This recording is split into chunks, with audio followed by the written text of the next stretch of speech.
Hi guys, it's me again, Kiana, and welcome back to my channel. As you can see from the title of this video, we are going to be doing my May book haul. In the month of May, I bought 19 books.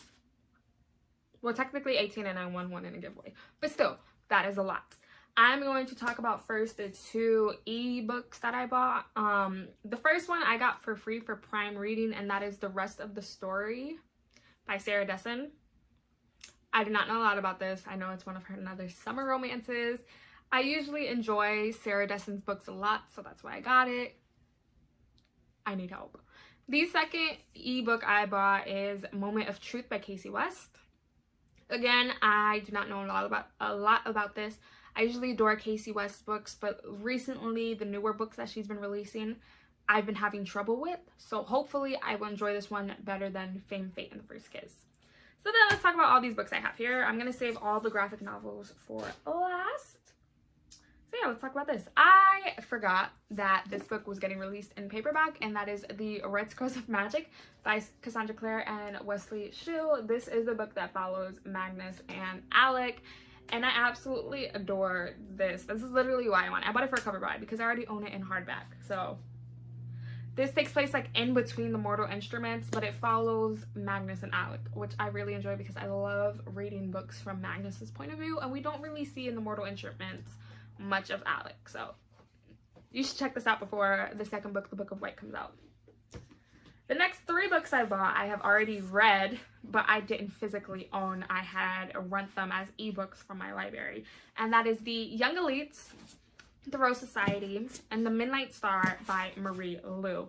This is the Young Elites trilogy, and basically in this world, a horrible blood fever swept the nation, and a lot of people were infected, and the children who survived were left with some type of magical power. So we followed this girl, Adelina, and she was one of the people who suffered, and because of that, she had an eye taken out. Her dark, I think it's her dark black hair became streaked white, or the other way, her like blondish hair became like dark black. And she has this power, and I cannot remember for the life of me what power it is, but her power comes from darkness, and she ran away from home, and her father caught her, and she ended up killing her father. So now she's on the run, and she bands up with the Young Elites, and I absolutely love this trilogy. When I read it like 2 years ago, and I really want to reread this because of that. Again, this next book I bought, I have also read. I just wanted it because I wanted to have the entire series, and that is Truly Devious by Maureen Johnson. This is book 1 in the Truly Devious trilogy. I absolutely love the first book. The second book I just read, as you saw in my wrap up. I thought it was okay, and I cannot wait to read the third book. Truly Devious follows a girl named Stevie Johnson who gets accepted into Ellingham Academy solely based off the fact that she is obsessed with solving the Ellingham Academy murders, which is in the 1930s.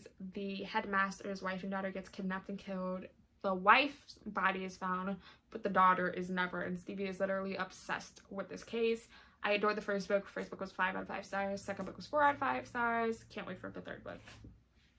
The next book I bought is a 2020 release, and that is Aurora Burning by Amy Kaufman and Jay Kristoff. Everyone talks about this. I'm not going to talk about it that much because I've talked like 3 videos about it. This is the second book, so I'm looking forward to it. I wasn't originally going to buy this book, but then I remembered how much I love the original series and I wanted to. So I caved and I bought The Ballad of Songbirds and Snake by Suzanne Collins. This is technically a prequel to The Hunger Games, and this follows President Snow. This takes place during the 10th Hunger Games, and he is assigned with the girl tribute from District 12, which they have all known to be like the horrible district and everything. So he really doesn't want to train her. He's like, she's a no-brainer, whatever. But with the fall of his family's status, he needs to train this girl, and she needs to be basically like a miracle worker. So I am looking forward to it. This is a chunky read, and it comes with the poster too inside.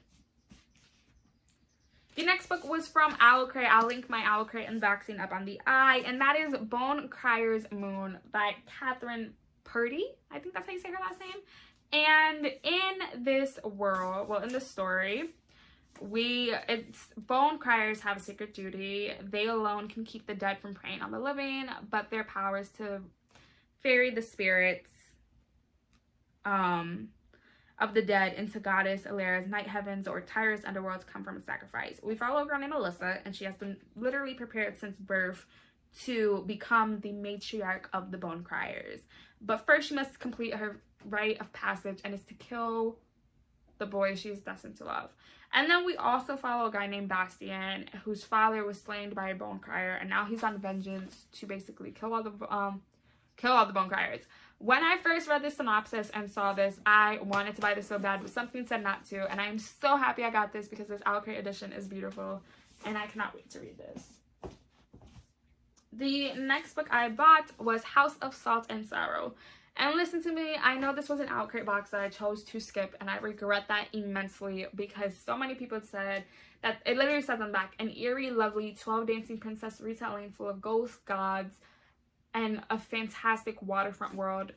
And it says once there was 12 of us. 12 Dancing Princesses was always my favorite princess movie when I was growing up, and the fact that it takes place by the sea, so I know like mermaids are gonna be in there.